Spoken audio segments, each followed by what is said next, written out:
Hello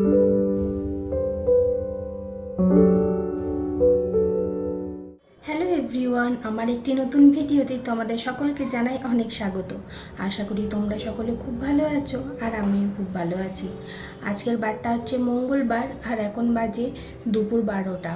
আজকে আমি একটুখানি সমস্ত সবজি দিয়ে মাছের একটা পাতলা করে ঝোল বানাবো। যেহেতু অরিন্দমের শরীরটা খারাপ, তাই যতটা সম্ভব কম তেল মশলা দিয়ে রান্না করার চেষ্টা করছি। তো এখানে একটু গাজর কেটে নিয়েছি, গাজরটা প্রেসার কুকারে দিয়ে দিয়েছি। তারপর দেখছি ফ্রিজে একটা কোণে পেঁপের একটা টুকরো ছিল, তো সেটাকেও প্রেসার কুকারে গাজরের সাথে দিয়ে দিলাম, একসাথে সিটি মেরে নেবো।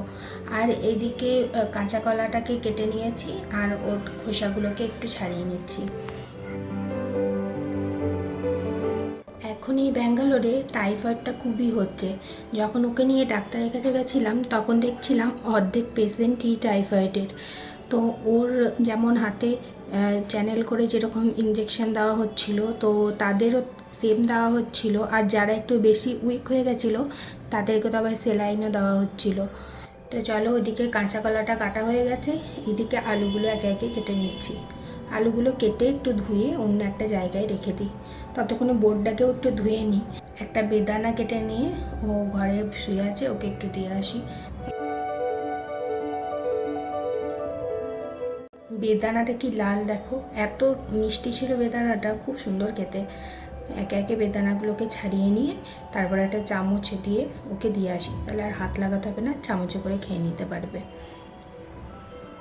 এদিকে তেলটা গরম হয়ে গেছে, মাছগুলো নুন হলুদ মাখিয়ে নিয়ে একে একে ছেড়ে দিচ্ছি তেলে। মাছ একদম কম তেলে আজকে রান্নাটা করব। তো মাছটাও দেখতে পাচ্ছ বেশ অনেকটা কম তেলেই ভাজছি। তো একটু এপিট ওপিট করে উল্টে এটাকে একটু ভেজে নিই। মাছটা ভাজা হয়ে গেছে, একে একে মাছগুলোকে একটা থালার মধ্যে তুলে নিয়ে ওই যেটুকু তেল আছে ওর মধ্যে একটু কাঁচা কলাটাকে হালকা করে ভেজে নেব। এই টাইমে অনেকটা বেশ হেলদি খাবার খাওয়াটা খুবই ভালো।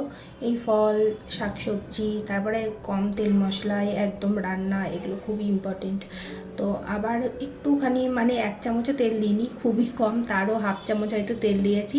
তো তাতেই টমেটোগুলোকে একটুখানি ভেজে নিচ্ছি। তো ওপরে একটু নুন দিয়ে অল্প একটু জল দিয়ে দিলাম, যেহেতু বেশি তেল নেই তো জল দিয়ে এটাকে কষাতে হবে। তারপরে একটু ধনে গুঁড়ো, আদা বাটা, একটু হলুদ গুঁড়ো এসব দিয়ে একটু কাঁচা লঙ্কা দিয়ে দিলাম।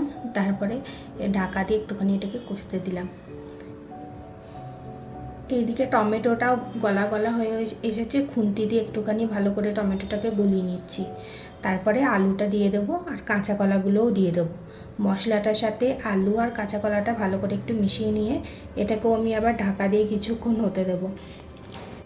সবজি কষানো হয়ে গেছে, এবার ওই প্রেশার কুকারে যে সিটি মেরেছিলাম ওই গাজর আর পেঁপেটা ওটা দিয়ে দিলাম। আর জলটা তো একদমই ফেলা যাবে না, জলটাই মেন গুণটা আছে।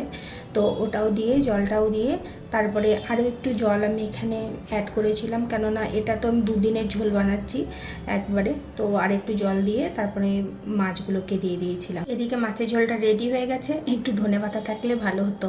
আজকে আবার ধনেপাতাটা শেষ হয়ে গেছে। ভিডিওটা তাহলে আজকে এখানেই শেষ করছি। ভিডিওটা ভালো লাগলে কমেন্টে অবশ্যই জানাবে।